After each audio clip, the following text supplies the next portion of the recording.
Hey guys, it's Mr. Gerhardt, and this is my son Brandon. He's going to help me out here with a couple of lessons, or at least with this one. We're going to make homemade instruments today. You're going to need a couple things, okay? And we'll wait while you get them. The first thing you're going to need is a box. Cereal boxes work the best, but some sort of box that's not crunched up, okay?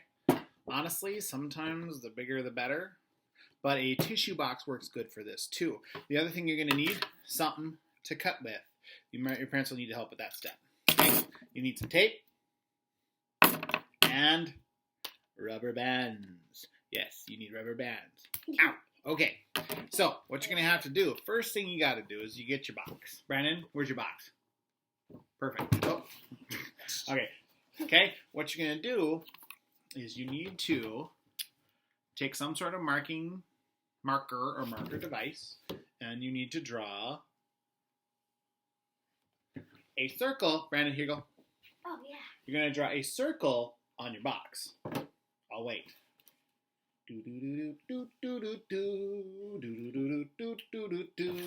Okay. Circle on the box. The next step you're going to have to do is probably get some help with this. Okay. You can use a sharp kitchen knife. You can use scissors if you can get them in there. You might want to get some adult help because this is definitely not safe. I certainly wouldn't let Brandon cut out his own box without help. All right, I'm going to use this because I'm an adult and I can handle it. All right, check back with you when we're done. Remember, get your parents to help this part. You're going to cut this circle out. Okay, cut your circle out so you have an open hole. All right, see you back. One thing I forgot to mention, while you're cutting out your circle in your box, don't crush it flat. Try to keep it that box shape. You want it to be open. Okay, you're creating the sound hole for the guitar. All right, so don't crush it. Now that you cut your sound hole out, okay, or what you want to do next is you probably want to take some of your tape. I'm using masking tape because it's what I had closest to me. Otherwise, clear tape, blue tape, whatever you want. Okay, what you're going to do is you're going to make sure and tape the box shut, okay?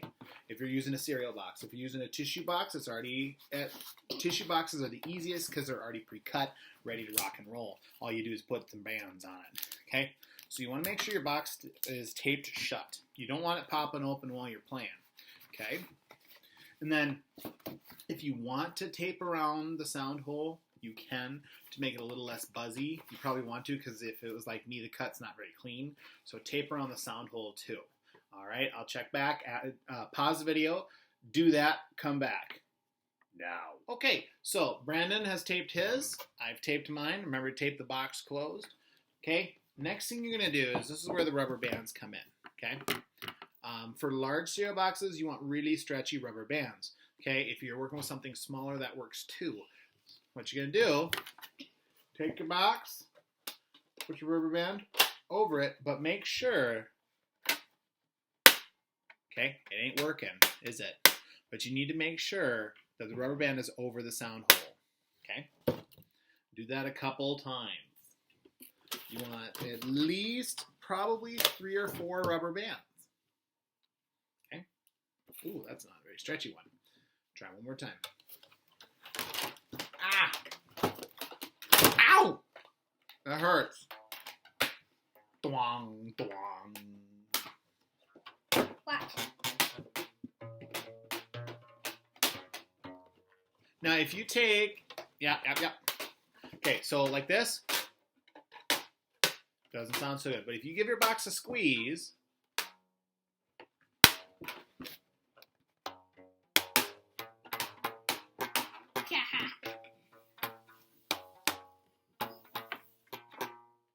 okay, or take that little piece of cardboard you cut out from the circle, fold it into a triangle.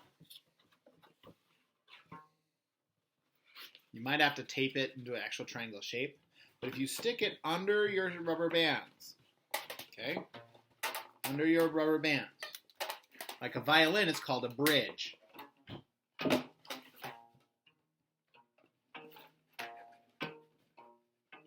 How do I get different sounds? I got different sounds because of different thicknesses and stretches of rubber band.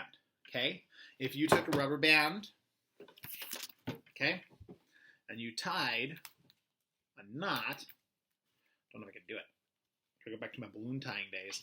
Okay, go back and tie it so it's shorter, and you can stretch it out over your instrument without it breaking. Okay. Ow. Okay, you can stretch it over your instrument without breaking. Okay. Uh-oh, this one. It's because my bridge fell. Okay. Get them tucked under there.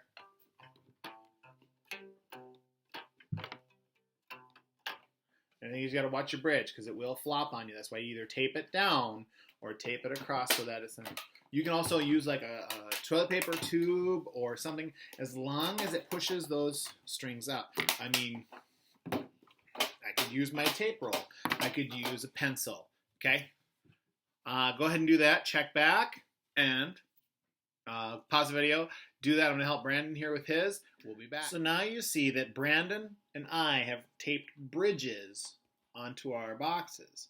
The reason you want the bridge is you want your strings to actually sit away from your box. If your string is on your box, it's just going to make a clacky, rattly noise. You want it to sit away to make the body work. Okay? Guitars, violins, any stringed instrument has some sort of bridge to suspend or lift up the strings off the instrument. Okay? If you had stretched them right, again, they might all sound the same, and you'll just have to mess with it a little bit. But depending on your rubber band, okay? I don't know if you can hear that, but okay, they sound each band sounds a little bit different. All right. They're kind of hard to get into tune to make like Hot Cross Buns or Mary Had a Little Lamb or anything like that. What you do then is you put your finger, you bring your finger up what would be the fretboard of your rubber band guitar. Okay. Shorter rubber band, higher sound.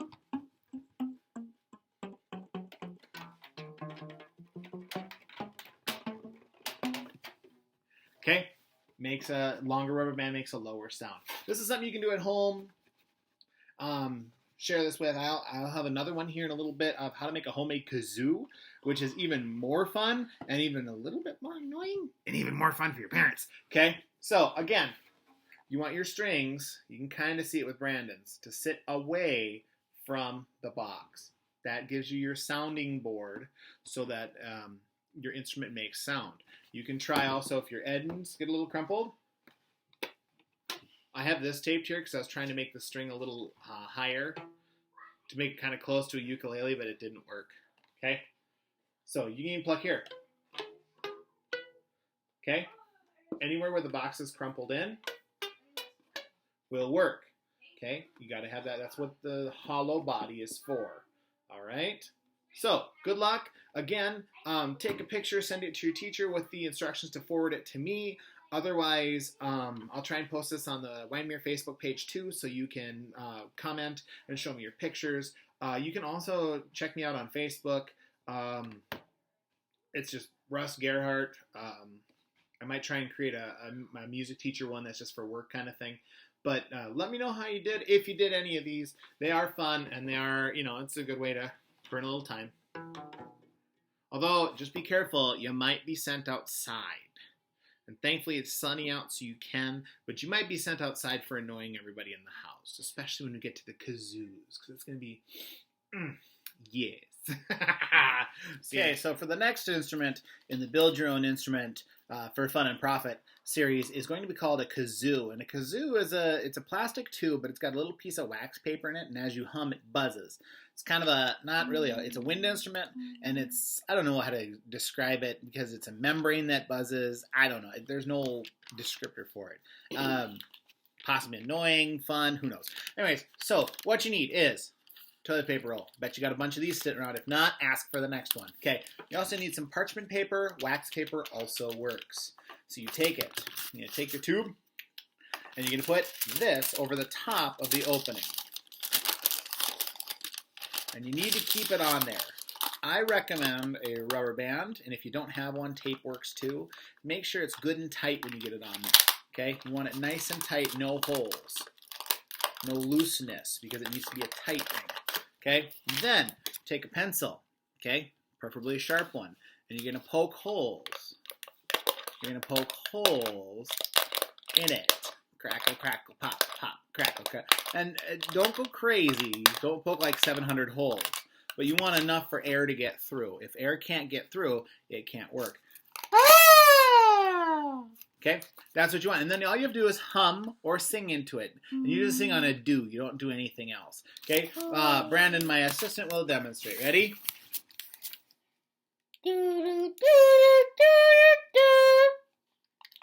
So that's the start of Twinkle, Twinkle, Little Star. Okay, try again, Brandon. Good. Okay, yeah, I noticed you have to sing kind of high for it to work. The other way to do it is get one of these. Okay, if you're feeling pretty, you kind of, take care of any problems. Yeah, oh yeah, it looks good. That looks good. Okay, you take care of any hair problems. Then what you're gonna do? Wax paper or parchment paper again, and you put it over your comb like this. Make sure your mouth is dry. No wetness. Doesn't work. Okay? And then all you have to do, put your lips on it and go do. Ready? And that's another way of humming kazoo. This is how you did it really cheap. So you can...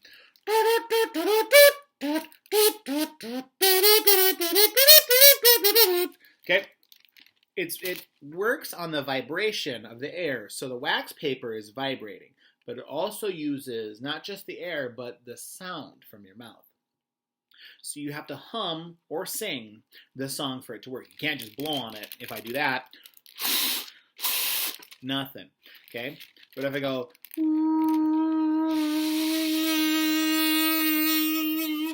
okay? That's what you got to do. So those are two instruments you can take and make at home for fun. Either got to finish with 2 jokes. I've been doing it so far so long, so I got to do that. Okay, first joke. What is a frog's favorite soda pop? Coca-Cola. And a second one. What does a snail say when riding on the back of a turtle?